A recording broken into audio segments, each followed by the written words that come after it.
Hey guys, welcome back. I hope you are having an amazing day. Let's get right into the stories, and the first one is a pro-revenge story. So this went down a few years back, around 2018 or so. I was working for this big tech company in London, running their web dev team. We were setting up this new office with different squads, my coding crew, the content writers, and the SEO dudes. When I joined, the interviews were with the office boss, Jake, and this SEO guy, Rahul. Standard stuff. They asked if I could do this or that, and I'd be all, sure, no problem, or, yeah, but you'd get better results doing it this other way. I landed the gig and hit the ground running that first year.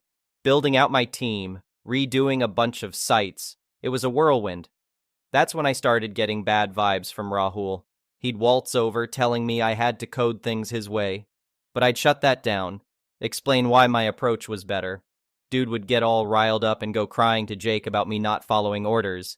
Jake knew I had the web skills though, so he didn't push it.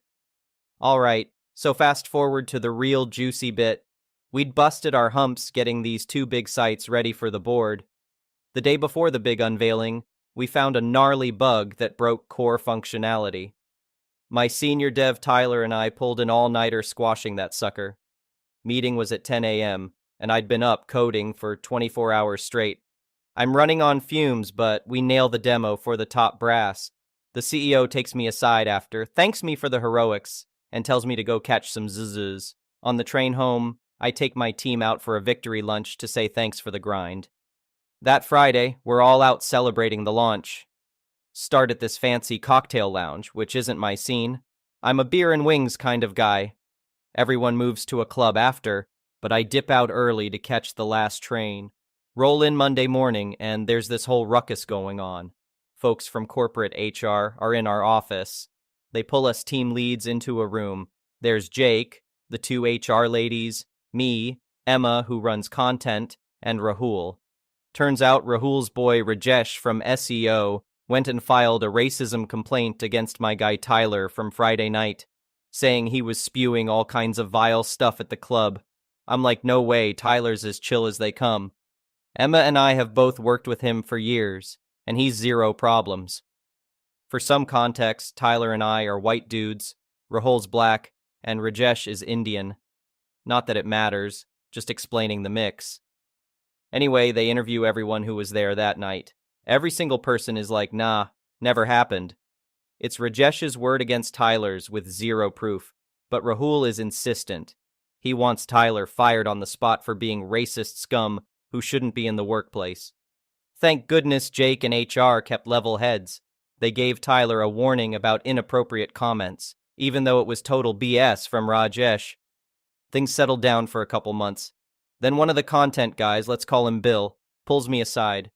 He overheard Rahul and Rajesh plotting the whole racism claim as a way to take a run at my team since I wasn't falling in line with Rahul's demands. Their genius plan was to get Tyler fired for being a racist POS. Then Rahul would say I had failed as a manager for letting such a thing happen under my watch, meaning I'd be the next one on the chopping block. Bill said he tried telling HR about overhearing the scheming, but it was his word against theirs. I was fuming, but I knew I needed to play this smart. Didn't let on to Tyler or anyone that I was on to Rahul and Rajesh's petty vendetta. Few weeks go by, and I'm closely watching those two snakes. That's when Lady Luck shined on me in the stairwell. I'm out for a smoke break, and who's there jabbering away but Rajesh himself? He clocks me and goes white as a ghost mid-conversation. From what I could hear, he was inquiring about some kind of school and asking about visas. Seemed sketchy as hell. My spidey sense was tingling, but I didn't have concrete proof yet. Few days later, I'm upstairs at our headquarters. New office manager is posted up there full-time, so I gave him the heads up about overhearing Rajesh's fishy call. Mentioned they might want to review his visa status and eligibility to work here. Nothing happened for a week or so. Then bam! Rajesh just stopped showing up to the office. Couple days after that, I hear through the grapevine that dude got straight up fired. Turns out his visa was no longer valid and the company wasn't interested in sponsoring him for a new one. Piecing together more of the story, Rajesh was originally from Dubai, Came here on his wife's student visa after she got into some course, but her studies wrapped up recently, putting their visa situation in jeopardy. That call I overheard? Rajesh was trying to get admitted to one of those sham colleges you hear about. Literal storefronts that exist just to churn out visa documents for international students who pay their fees.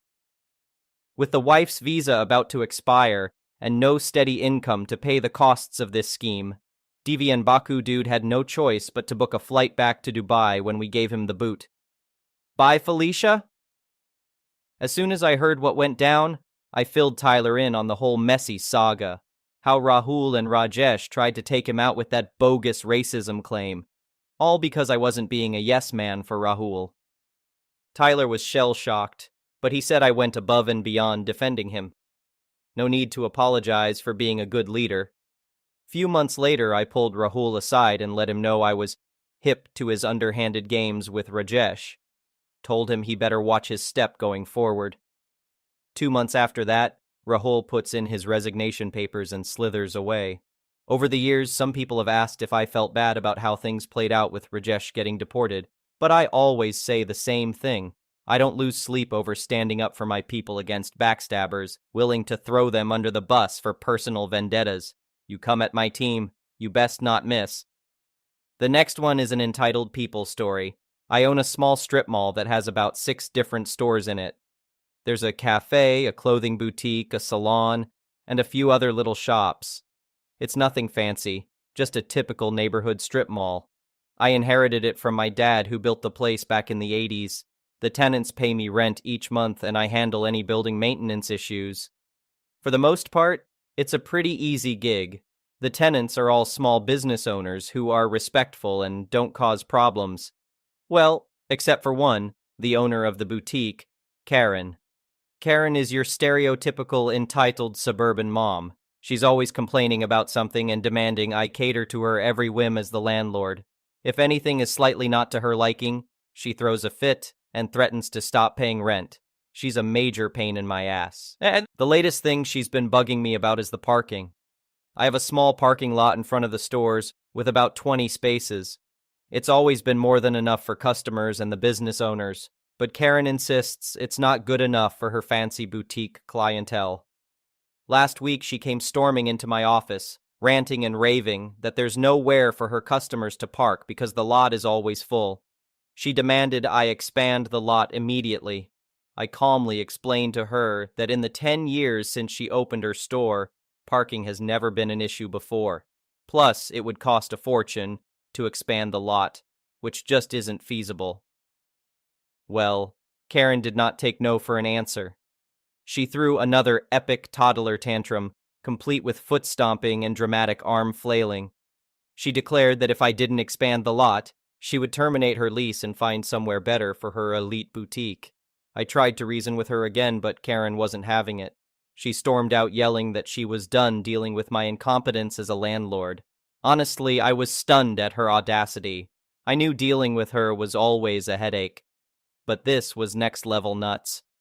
Later that day, I started getting calls from the other business owners asking what was going on with the parking lot. Apparently, Karen told them all that I would be demolishing the existing small lot to build a huge new one. She got their hopes up that they would be getting all this new parking for their customers. I had to explain that no, I would not be tearing up the parking lot that has worked perfectly fine for over a decade. Needless to say, the other tenants were pretty pissed at Karen for lying to them and starting unnecessary drama. At that point, I'd had it with Karen's disruptive antics. I decided to start looking into evicting her for breach of lease. But before I had a chance to get that process started, Karen pulled another crazy stunt that sent me over the edge. I drove to the strip mall one morning to pick up some paperwork from my office. I parked my big blue pickup truck in my usual spot, then went inside for about 10 minutes to grab what I needed. When I came back out, my truck was gone. Somebody had stolen my truck right from my own parking lot. Just then, Karen came strutting up with a smug grin on her face. She informed me that she had my truck towed because it was improperly parked. I was absolutely stunned. I stammered angrily that this was my property, and she had zero right to tow my vehicle. Karen said in her snottiest voice. Oh, but according to the new parking regulations that I so kindly took the liberty of posting, tenant owners must only park behind the building, customer parking only in front. I looked where she was pointing, and sure enough, there was a little laminated sign stating her made-up rule. I ripped it down immediately. This woman had lost her mind. I got right in Karen's face and told her she better call whoever she had tow my truck and get it back here immediately. And she better pray my truck wasn't damaged, or else she would regret the day she set foot in my mall. Karen blinked in surprise, like she couldn't believe I was standing up to her. Her smug smile faltered a bit before she cleared her throat and declared, "Oh, please, I was doing you a favor. That hideous truck was bringing down the whole aesthetic I've so carefully crafted for this parking lot." I had finally reached my breaking point with this deranged woman. Something in me snapped. Without thinking, I hauled back and slapped Karen right across her entitled face. She staggered backwards, shrieking, "Did you just hit me? Oh my God, I'm calling the police."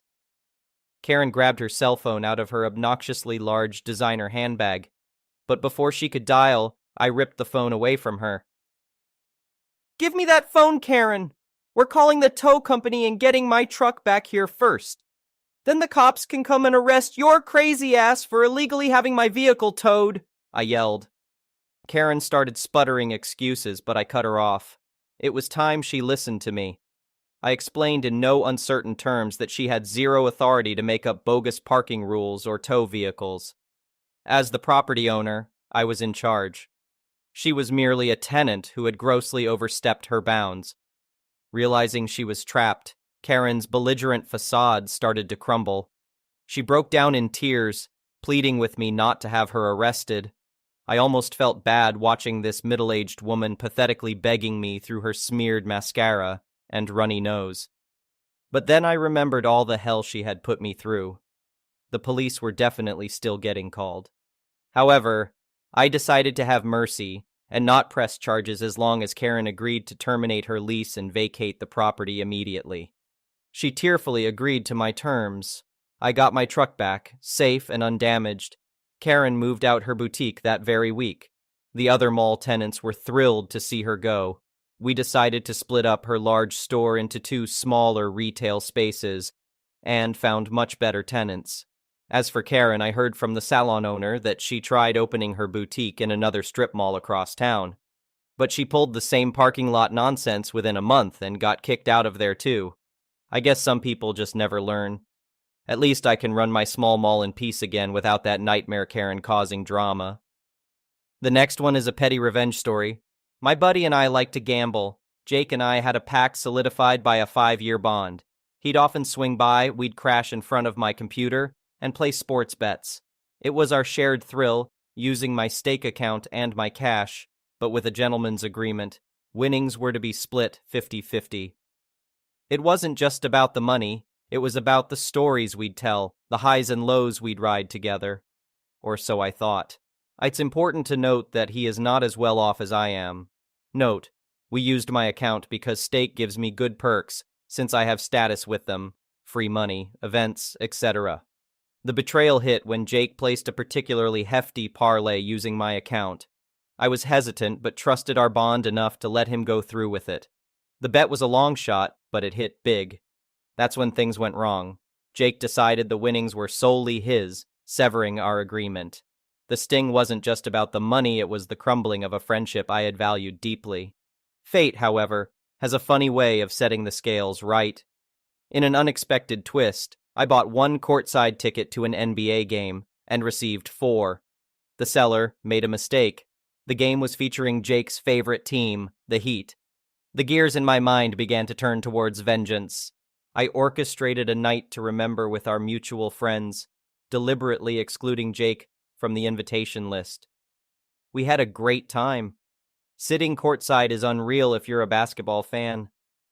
I realized the true worth of the evening was in these authentic moments with real friends and not Jake. Throughout the game, we took plenty of photos and videos, shared across social media, purposefully letting Jake know just what he missed out on. It was kind of about rubbing it in. In the end, the courtside seats did more than provide an unforgettable experience. They showed me the difference in real friendship versus fair weather friendships. And as for Jake, the silence on his end spoke volumes. The lesson was clear. Some friends are silver and others are gold. The next one is a malicious compliance story. So first off, I need to say that in my native language, vegan and vegetarian sound very similar, important for the story. So our burger shop is popular due to our vast range of vegan vegetarian burgers and the ability to customize everything, which sucks a lot. We get all sorts of ignorant wannabe vegans and I want it gluten-free but also a big pack of chili cheese types of people. But this lady takes the prize, so it's a late night and we're only about 5 people working in total. But there aren't too many customers, so it's not too bad. I'm handling the kitchen solo, and we've got our rookie handling registers. He makes a few errors here and there, but is handling himself pretty well. Until Karen arrives. Now, I don't hear her order, but after a minute or so, her order comes up on my screen. 1 halloumi burger. No biggie, I make the burger and he serves her quickly and everything seemed fine. Until she returned. I don't have line of sight of the registers, but I can hear her screaming at the poor rookie, so I get over there quickly so the rookie doesn't get left alone with an angry Karen. Me. What seems to be the issue? Karen. I ordered a vegan halloumi burger. But look here. It has mayo on it. Now, if you don't know, halloumi is a type of cheese. Me. Oh, I'm terribly sorry. The rookie must have misheard you. But unfortunately, we cannot make the halloumi burger vegan since halloumi is cut off. Karen. I don't care. I've had it before and I want a vegan halloumi burger. Just remove everything that isn't vegan, you idiots. Now, I don't take kindly to being treated this way, and usually I would have just thrown her out, but I saw an opportunity here. Me. Sure thing, ma'am. I'll make it right away. But what she obviously didn't know is 1, halloumi isn't vegan, and 2, the bread we use for it is brioche, which contains butter. So I grab a paper wrap for the halloumi burger, put some lettuce, onion, and tomatoes in there, and wrap it up. I put on my best fake smile and gave her the obviously not burger-shaped burger and said, "Here you go, ma'am, 1 completely vegan halloumi burger." The look on her face when she unwrapped that mess of assorted vegetables will give me joy for many years. And of course, she started screaming again. Karen, is this a thing joke? What the F do you think you are doing? I want your manager now, you idiots. And like a summoned genie, my manager came over from the drive area to see what all the commotion was about. Karen, this idiot can't make a effing vegan halloumi burger and tries to give me this crap instead. I want my effing money back and I'm gonna report you all to corporate. Manager, cool as a cucumber. Well, lady, this seems to be correct, because last I checked, halloumi was a cheese, and our bread contains butter. So would you like to change to one of our regular vegan burgers, or are we done here? Karen was fuming. We could have used the heat from her to grill our meat on. She did a full 180 and kept screaming on her way out. Karen, this is not over. You will pay for this. As soon as she was out the door, we collectively lost our crap, just laughing at that poor pile of lettuce, onions, and tomatoes. As far as I know, she hasn't come back, and we still haven't paid. The next one is an entitled people story. This is a story and rant about a Karen couple, being my brother-in-law, let's call him Ken, and sister-in-law, she'll be the Karen. FYI, I'm Asian and we stay with our parents, important. So, my husband and I had dated for 8 years before getting married, and I had heard a lot of stories of their entitled attitude during that time. So when we got married, I was prepared and expected some drama, but man, was it some drama? Their drama is never ending, and they can create drama out of anything and everything.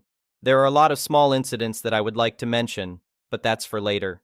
First of all 4 of us work and we earn much better than Ken and Karen, and that is a point of jealousy for them. Also, my side of the family is better off financially and also has better relations. A joint family, my uncles and aunts and their kids stay together and have good relations with each other.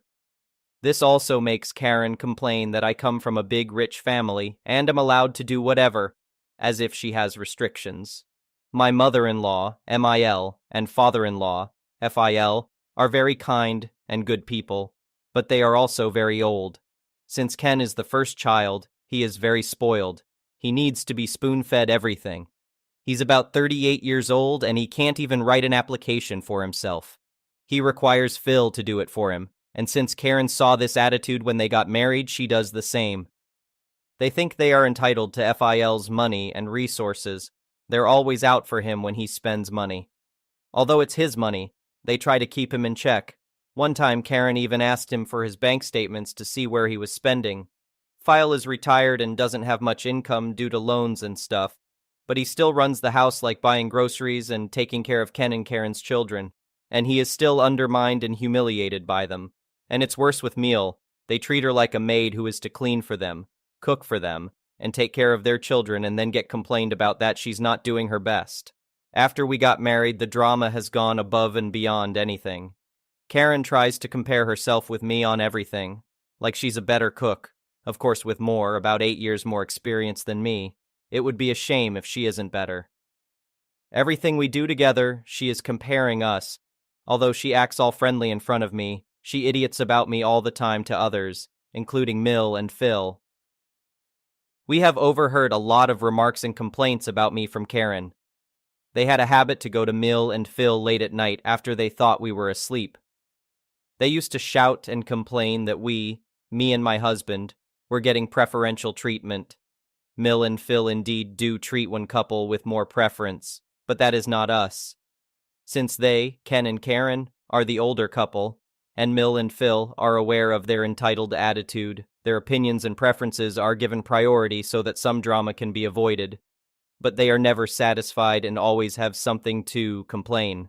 Karen works in a different city while Ken stays with the in-laws, while my husband and I used to work from home, WFH, post-COVID. So, when she comes home on vacation, she comes like every month. That's a privilege in itself. And then she expected me to handle all chores while she would enjoy idioting to people on the phone. My office hours are 2 p.m. to 11 p.m., so I used to help Mill with chores and the kids from morning till 2 p.m. They rarely contributed anything financially, even when Phil asked, which was very rare. Phil is so disappointed and unsuspecting of them that if he ever needs financial help, he contacts us. And of course, we help because it is the right thing to do.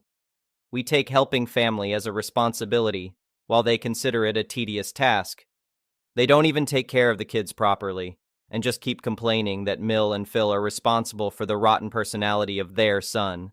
Whatever you may say, kids learn and mimic their parents first before anyone else.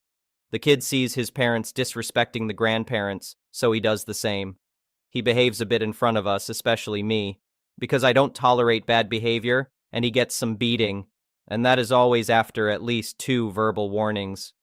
Some people might think it's unfair for me to discipline someone else's child, but if I'm taking care of your kid, I very well will be disciplining them. I got very stressed and have got anxiety issues because of all this. They have ruined many family relations because of their entitled attitude. Only a few near and dear relatives visit Emil and Efil. Others have cut off from us because of them. Well, a lot of things happened, and now that my work required me to go to the office, we had to move out to a different city, and recently, it has gotten worse back home. MIL and FIL have to take care of chores and kids alone. We recently visited home on vacation, and probably, we are not sure, but it seems like it. We think that Ken has either quit his job or was fired from work. He never used to take more than 1 day leave from work, even when Karen was pregnant or his kids were sick. But now, suddenly, he took 1 week off to take care of Phil. He got a minor eye operation for cataract. And then he acted like going to work for a week while we were home. We assume he was acting because of his sudden change. He used to dress up well for the office, but suddenly now he wore casual clothes, and he went to the office late, and came back early while it was vice versa till now. Sus. So Ken's son is a headache, a spoiled brat, and he is uncontrollable for FIL and Miel, and the daughter is just a toddler. So as soon as we came back from home, Phil calls us distressed that Ken has traveled to Karen's place for a few days, without proper reason or explanation. The son was sick and File is also still recuperating from the operation, and there was plan and maintenance at home, which required some heavy shopping and monitoring. He was aware of all this and still left at such a critical time. Phil and Mill are very frustrated and stressed, and we are so far away that we can't do anything. It's infuriating how entitled and shameless people can be. And we called in a few days later, and guess what? He's back and just staying home, so we are now sure he's been fired from his job. Definitely fired, 'cause of his entitled high and mighty attitude. Well, a few days went by and Fia let us know that Ken has landed a better earning job, and we're hoping now that he'd be more responsible. But entitlement is like a bad habit, easy to come and hard to leave. Thank you for watching. I would really appreciate it if you could like the video and subscribe to our channel if you haven't already.